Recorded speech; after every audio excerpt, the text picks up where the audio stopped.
YS Jaganmohan Reddy గారు ఈరోజు గుంటూరులోని అంబటి రాంబాబు గారి నివాసానికి వెళ్ళి వాళ్ళ కుటుంబ సభ్యుల్ని పరామర్శించి మీడియాతో మాట్లాడారు. జనరల్గా అయితే జగన్మోహన్ రెడ్డి గారి నివాసం నుంచి అంబటి రాంబాబు గారి నివాసానికి ఒక 20-25 నిమిషాల జర్నీ ఉంటుందేమో. కానీ జగన్మోహన్ రెడ్డి గారు మాజీ ముఖ్యమంత్రి, ఆయన ప్రోటోకాల్ ఇస్తారు కాబట్టి, ట్రాఫిక్ లేకుండా ఆయన జర్నీ కొనసాగిద్ది కాబట్టి పావు గంటలోనే ఆయన అంబటి రాంబాబు గారి నివాసానికి చేరుకోవచ్చు.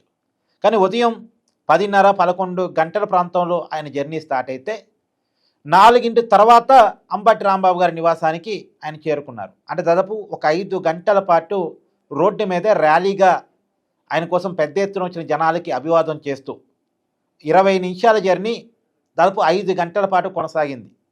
ఈ విజువల్ చూసినప్పుడు జగన్మోహన్ రెడ్డి గారి క్రేజ్ పెరిగిందని, జనం విపరీతంగా వచ్చారని సహజంగానే ఎవరికైనా అనిపిస్తుంది. వైసీపీకి మనం కూడా కాదనలేని సత్యం ఏంటంటే జనాలు ఉన్నారు, జగన్మోహన్ రెడ్డి గారికి అభిమానులు ఉన్నారు, వైసీపీకి కార్యకర్తల బలం ఉంది. ఇవాళ కూటమి కాదు అనుకుంటే వేరే రాజకీయ పార్టీ ఆంధ్రప్రదేశ్లో ఉన్నది వైఎస్ఆర్సీపీనే. అంటే కూటమి కలిసే ఉందిగా, టీడీపీని, జనసేనని, బీజేపీని విడివిడిగా చూడలేం, వాళ్ళంతా కలిసే ఉన్నారు. వాళ్ళని వ్యతిరేకించే సెక్షన్స్ అన్నిటికీ ఉన్నటువంటి ఆప్షన్ వైఎస్ జగన్మోహన్ రెడ్డి. కానీ సహజంగానే జగన్మోహన్ రెడ్డి వస్తున్నారంటే వాళ్ళ పార్టీకి, అంటే అంతకుముందు నుంచి కాంగ్రెస్ ఓట్ బ్యాంక్ అంతా కూడా వైసీపీకి వెళ్ళి టర్న్ అయింది కాబట్టి, కాంగ్రెస్కి పెద్ద ఓట్ బ్యాంకు ఆంధ్రప్రదేశ్లో ఉండేది కాబట్టి సహజమైన ఆ ఓట్ బ్యాంక్ అంతా కూడా జగన్మోహన్ రెడ్డి గారిని అభిమానించే ఓట్ బ్యాంకే. జగన్మోహన్ రెడ్డి గారు వస్తున్నారంటే రోడ్డు మీదకి వచ్చే ఓట్ బ్యాంకే. పైగా వైసీపీ పెద్ద ఎత్తున జగన్మోహన్ రెడ్డి ప్రోగ్రామ్స్కి సమీకరణ చేసుకుంటుంది. జగన్మోహన్ రెడ్డి గారి జనాన్ని చూపించుకోవాలి, ఎందుకంటే సంఖ్యాపరంగా సీట్లు చూపించుకునే పరిస్థితిలో ఉన్నారు ఇప్పుడు ఆయన. కానీ జనాన్ని చూపించుకుంటే నా క్రేజ్ తగ్గలేదు, నేను బలంగా ఉన్నాను అనేది చూపించుకోవాలనేది ఆయన కోరిక. ఆయన ఏ పరామర్శ ప్రోగ్రాంకి వెళ్ళినా, ఏ కార్యక్రమానికి వెళ్ళినా, చివరికి పెళ్ళికి వెళ్ళినా, వేడుకకి వెళ్ళినా సరే జన సమీకరణ చేసుకుంటున్నారు. మన ప్రతి దాంట్లో అది చూస్తున్నాం. కాబట్టి సహజంగానే జనాలు విపరీతంగా వచ్చారు. ఆయన అనుకున్నట్టే ఒక రోడ్ షో, ర్యాలీ చేసి అంబటి రాంబాబు గారి నివాసానికి వెళ్ళారు. వెళ్ళిన తర్వాత మీడియాలతో మాట్లాడారు. ఇది చూసే వాళ్ళకి జగన్మోహన్ రెడ్డి గారికి మైలేజ్ వచ్చినట్టుగా అనిపించాలి. కానీ అనుకున్నంత మైలేజ్ రాలే. పడ్డ కష్టాన్ని దాదాపు 2 కోట్లకు పైగా ఖర్చు అయిందంటే జగన్మోహన్ రెడ్డి గారి ప్రోగ్రాంకి. 2 కోట్లకు పైగా పెద్ద ఎత్తున జనాన్ని సమీకరించడానికి కావచ్చు, ఆ జనానికి మంచి చెడు చూడటం కావచ్చు, మిగతా అన్నీ కూడా 2 కోట్లకు పైగా ఖర్చు అయిందంట. ఇంత శ్రమపడి, ఇంత ఖర్చు పెట్టి జగన్మోహన్ రెడ్డి గారు ఒక రోజంతా ఒక షో చేసినా సరే అనుకున్నంత మైలేజ్ జగన్మోహన్ రెడ్డి గారికి రాకపోవడానికి ఉన్న కారణం ఏంటి అంటే, సహజంగా అయితే అంబటి రాంబాబు గారి నివాసం మీద దాడి జరిగింది నిజం. మనం చూసాంగా అందరం, దాడి జరిగింది నిజం. జోగి రమేష్ గారి ఇంటి మీద దాడి జరిగింది నిజం. వాళ్ళ ఇళ్ళ మీద దాడి జరిగినప్పుడు వాళ్ళ ఇళ్ళ దగ్గరికి వెళ్ళి జగన్మోహన్ రెడ్డి గారు పరామర్శించినప్పుడు, ఆ ఇంట్లో ఉన్న ఆడవాళ్ళతో మాట్లాడినప్పుడు వైసీపీకి సింపతి రావాలి. కానీ ఎందుకు రావట్లేదు అంటే, వైసీపీ అధికారంలో ఉన్నప్పుడు ఇప్పుడేమో చంద్రబాబు నాయుడు గారిని అంబటి రాంబాబు గారు రకారం భాషలో తిట్టారు. గతంలో టీడీపీ అధికార ప్రతినిధి పట్టాభి ఒక మాట అన్నారు, దురుసుగా అన్నారు. కాదు, అది రకారం భాష కాదు, బూత్ కాదు. దానికి బూత్ అర్థం తీసుకొని వైసీపీ వాళ్ళు టీడీపీ సెంట్రల్ ఆఫీస్ మీద దాడి చేశారు. పట్టాభి గారి ఇంటి మీద దాడి చేశారు. దాన్ని జగన్మోహన్ రెడ్డి గారు ముఖ్యమంత్రి సీట్లో ఉండి సమర్థించారు. నన్ను తిట్టారు కాబట్టి మా వాళ్ళకి బీపీలో వచ్చి దాడి చేశారు అని చెప్పి జగన్మోహన్ రెడ్డి గారు సమర్థించారు. మరి ఆ రోజు ఇలా బూతులు తిట్టకపోయినా దాడి చేసి సమర్థించుకున్నటువంటి జగన్మోహన్ రెడ్డి గారు ఇలా ఏకంగా చంద్రబాబు నాయుడు గారిని లకారం భాషతో అంబటి రాంబాబు గారు తిట్టినప్పుడు టీడీపీ కార్యకర్తలే కోపం రాదా అనేటువంటిది సహజంగా ఎవరికైనా అనిపిస్తుంది కదా. కాబట్టి వాళ్ళు తిట్టారు కాబట్టి, అది కూడా ఒక్కరు కాదు, 2-3 ఒకేసారి తిట్టారు. పేరు నాని, తర్వాత అంబటి రాంబాబు, తర్వాత జోగి రమేష్, ఇలా వరుసగా అన్నారు కాబట్టి టీడీపీ కార్యకర్తల కోపం వచ్చిందిలే. అందులోనూ వైసీపీ అధికారులు ఉన్నప్పుడు వైసీపీ కీలక నాయకులైనటువంటి ఆర్కే రోజా, కొడాలి నాని, వల్లభనేని వంశీ, అంబటి రాంబాబు, పేర్ని నాని, ద్వారంపూడి, వీళ్ళంతా కూడా చంద్రబాబు నాయుడు గారిని, ఆయన కుటుంబాన్ని, పవన్ కళ్యాణ్ గారిని, ఆయన కుటుంబాన్ని ఎంతగా తూలనాడారు అనేది అందరూ చూశారు. పోసానికి ఇష్టమౌళిని ముందు పెట్టి పవన్ కళ్యాణ్ ఎలా తిట్టించారు, చంద్రబాబు నాయుడు ఎలా తిట్టించారు, ఇవన్నీ చూశారు. చివరికి శ్రీరెడ్డి, బోరుగడ్డ అనిల్ కుమార్ లాంటి వాళ్ళని కూడా ఎంకరేజ్ చేసి సోషల్ మీడియాలో కూడా ఎలా పవన్ కళ్యాణ్ గారిని, చంద్రబాబు నాయుడు గారిని, నారా లోకేష్ గారిని, వాళ్ళ వ్యక్తిత్వాన్ని, వాళ్ళ కుటుంబాలని, ఇంట్లో ఉన్న ఆడవాళ్ళని తిట్టించారో చూశారు. తిట్టించిన తర్వాత సహజంగా వైసీపీ మీద ఉన్నటువంటి కోపము, ద్వేషము, వీళ్ళింతే అనేటువంటి ఒక వైఖరి జనంలో పడిపోవటం ఫలితంగా ఇవాళ జగన్మోహన్ రెడ్డి గారికి మాట్లాడే హక్కు లేకుండా పోతుంది. ఇప్పుడు వాళ్ళ మీద దాడి జరిగినా సరే మరి మీరు దాడి చేసినప్పుడు కరెక్ట్ అయింది, ఇవాళ మీ మీద దాడి జరిగితే తప్పైపోయిందా? అంటే మీరు చేస్తే సంసారం, అవతల వాళ్ళు చేస్తే వ్యభిచారమా? మరి చంద్రబాబు నాయుడు గారి ఇంటి మీద దాడి పోయినందుకు జోగి రమేష్కి మంత్రి పదవి ఇచ్చారు కదా మీరు అనేటువంటిది ఎవరైనా అడుగుతారు.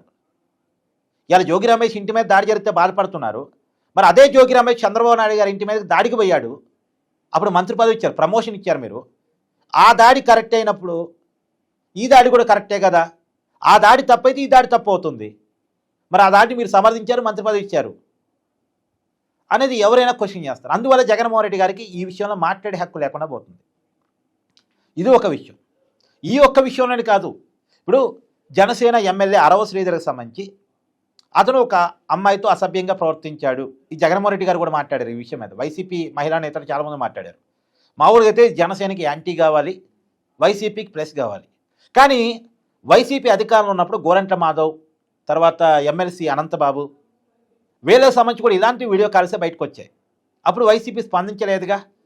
గోరంట్ల మాధవ్ని వెనకేసుకొచ్చిందిగా, ఎమ్మెల్సీ అనంతబాబుని వెనకేసుకొచ్చిందిగా. మరి అప్పుడు అది కరెక్ట్ అయినప్పుడు ఇదేలా తప్పు అవుతుంది? అంటే వైసీపీకి ఏ విషయంలో కూడా మాట్లాడే హక్కు లేకపోవటం, నైతిక హక్కు లేకపోవటం. నిజానికి గోరంట్ల మాధవ్ వీడియో కాల్ బయటకు వచ్చిన రోజే ఆయన మీద పార్టీ పరంగా చర్యలు తీసుకుని ఉంటే కనీసం ఒక క్రమశిక్షణ సంఘం, ఇప్పుడు జనసేన పార్టీ ఒక క్రమశిక్షణ సంఘం వేసింది ముగ్గురుతో కలిపి, కానీ అలా పార్టీ కార్యక్రమాలు దూరంగా ఉన్నామని చెప్పింది. అప్పుడు వైసీపీ కనీసం ఆ మాత్రం కూడా చెప్పలేదు కదా. ఒక దళితుడిని చంపి డోర్ డెలివరీ చేస్తే చెప్పలేదు, వీడియో కాల్ బయటకు వస్తే చెప్పలేదు. ఆ దువ్వాడ శ్రీనివాస్ వివాదం కూడా చినికి గాలివానగా మారిన తర్వాత, వాళ్ళ భార్య ఫైట్ చేసిన తర్వాత, అనేక కంప్లైంట్స్ వచ్చిన తర్వాత తప్పని పరిస్థితిలో దువ్వాడ శ్రీనివాస్ని సస్పెండ్ చేశారు. వైసీపీ ఇలాంటి విషయాల్లో ఎవరినైనా సస్పెండ్ చేసిందంటే ఒక్క దువ్వాడ శ్రీనివాస్ని సస్పెండ్ చేసింది. అది కూడా ఈ వివాదం కొనసాగి తర్వాత కానీ వాళ్ళ పార్టీ సస్పెండ్ చేయలే. ఇప్పుడు ఇంకేం మాట్లాడిద్ది అరవ శ్రీధర్ విషయంలో వైసీపీ? ఏం మాట్లాడగలిగిద్ది అసలు? వాళ్ళకి ఏమి నైతిక హక్కు ఉంటుంది? పైగా వైసీపీ అధికారంలో ఉన్నప్పుడు వాళ్ళ పార్టీ అధికార ప్రతినిధిగా ఉండి మహిళా కమిషన్ చైర్పర్సన్గా పనిచేసినటువంటి వాసిరెడ్డి పద్మ గారు ఓపెన్గా వచ్చి చెప్పారు, గోరంట్ల మాధవ్ విషయంలో నేను కేసు పెడదామని ట్రై చేస్తే వైసీపీ పెద్దలు నాకు క్రాస్ బీకారు, మన పార్టీ వాళ్ళ మీద కేసులు పెట్టడానికి నీకు పదవి ఇచ్చింది, ఏదో తప్పు చేస్తే వెనకేసుకు రావాలి కానీ కేసులు పెడతారని నన్ను క్లాసులు బీకారు అని చెప్పేసి ఓపెన్గా మాట్లాడిన తర్వాత ఇంకా వైసీపీకి ఏముంటుంది నైతిక హక్కు? ఇలా జగన్మోహన్ రెడ్డి గారు ఏం మాట్లాడినా సరే బ్యాక్ ఫైర్ అవుతుంది. బ్యాక్ ఫైర్ కావడానికి ఉన్న కారణం వాళ్ళు చేసిన పాపాలు. ఇవాళ కూడా తిరుమల తిరుపతి నెయ్యి కల్తీమని జగన్మోహన్ రెడ్డి గారు మాట్లాడారు. ఆయన ఏమంటారు, యానిమల్ ఫ్యాట్ కలపలేదు కాబట్టి తప్పు చేయనట్టే అంటారు. సరే, యానిమల్ ఫ్యాట్ కలిపారా కలపలేదా ఓకే, అది పక్కన పెట్టేద్దాం. ఎందుకంటే నిర్ధారణ కాకుండా మనం దాన్ని ఓకే చేయలేం. కానీ తప్పు జరిగినట్టుగా, కల్తీ జరిగినట్టుగా, అసలు నెయ్యిని వాడినట్టుగా సిట్ నిర్ధారించిందిగా. ఇప్పుడు ఎవరింటికైతే జగన్మోహన్ రెడ్డి గారు వెళ్ళారు, అంబటి రాంబాబు ఇంటికి, అదే అంబటి రాంబాబు చెప్పాడు, గతం కంటే తిరుమల బాగుంది, గతం కంటే తిరుమల మెయింటెనెన్స్ బాగుంది, గతం కంటే తిరుమలలో ఏమంటారు ఆహార పదార్థాలు ఇవన్నీ బాగున్నాయి, భక్తులకి భోజన సౌకర్యాలు బాగున్నాయి, అన్నప్రసాదాలు బాగున్నాయి. ఏదో అంబటి రాంబాబు గారే వాళ్ళ ఛానల్లో అఫీషియల్గా వీడియో చేశారు బాగున్నాయి అని. బాగున్నాయి అంటే బాగా చేస్తున్నారు అర్థం, కానీ జగన్మోహన్ రెడ్డి గారు బాగా చేయలేదని అర్థం. ఇప్పుడు ఉన్నది బాగా చేస్తున్నారు, జగన్మోహన్ రెడ్డి గారు బాగా చేయలేదు. ఇప్పుడు సిట్ రిపోర్ట్ చాలా క్లియర్గా చెప్తుంది, తిరుమల తిరుపతి దేవస్థానం నిబంధనలు మార్చి ఏఆర్ డైరీకి పాల సేకరణ కెపాసిటీ లేని ఏఆర్ డైరీకి టెండర్ చెప్పి ఇది నెయ్యిని దాదాపు 68 లక్షల కేజీలు సేకరించి, రసాయనాల కెమికల్స్ కలిపినటువంటి నెయ్యిని సేకరించి దాదాపు 20 కోట్ల లడ్డూని తయారు చేసి భక్తులకు పంపిణీ చేశారని సిట్ క్లియర్గా చెప్తున్న తర్వాత కూడా ఇంకా వైసీపీ బుకాయింపు అంటే కొంత సరే. ఏదేమైనా ఇవన్నీ కూడా వైసీపీకి మైలేజ్ రావట్లే. ఎందుకంటే వాళ్ళు చేసిన పాపాలు, వాళ్ళు చేసిన తప్పులు. వాళ్ళు అధికారంలో ఉన్నప్పుడు ఒక రకంగా బిహేవ్ చేసి అధికారం పోయిన తర్వాత అదే విషయాల మీద ఏడుస్తుంటే ప్రజాస్వామ్యం లేదు, రాక్షస పాలన, జంగిరిరాజు, ఇంకోటో ఆ పదాలను వైసీపీ బలంగా తీసుకెళ్లాలని చూస్తున్నా కానీ ఎందుకు అనుకున్నంతగా పోవట్లేదు అంటే జగన్మోహన్ రెడ్డి గారికి మాట్లాడిన నైతిక హక్కు లేకపోవటమే. ఇప్పుడు జగన్మోహన్ రెడ్డి ఏం చేయాలి, తన కోసం వచ్చే జనాలు తప్పట్టు చూసి ఆనందపడాలి అంతే. ఇక తన కోసం ఉండే సపరేట్ ఓట్ బ్యాంక్ అంతా ఉంటుంది కదా, వాళ్ళని చూసి సమీకరించుకున్న జనాలు కొట్టే తప్పట్టు చూసి వాళ్ళ విజిల్స్ చూసి సంతోషపడి నన్ను కూడా జనం నమ్ముతున్నారని అనుకోవాలి. కానీ రియల్ ఎలక్షన్స్ వచ్చినప్పుడు ఓట్ బ్యాంక్ పరంగా వైసీపీ ఎంత దెబ్బతిందో అప్పుడు కానీ లెక్కలు అర్థం కావు. సో చేసిన తప్పుని ఒప్పుకొని, జరిగిన పొరపాటును ఒప్పుకొని, ప్రజల్ని క్షమించమని అడగగలిగి, మళ్ళా సరైనటువంటి రాజకీయ పద్ధతిలో క్రమ పద్ధతిలో రాజకీయాలు చేస్తే జగన్మోహన్ రెడ్డి కూడా లైఫ్ ఉండే అవకాశం ఉంటుంది. ఇలా చేస్తే మాత్రం జగన్ని నమ్మరు, అది రియాలిటీలో తెలిసిపోతుంది.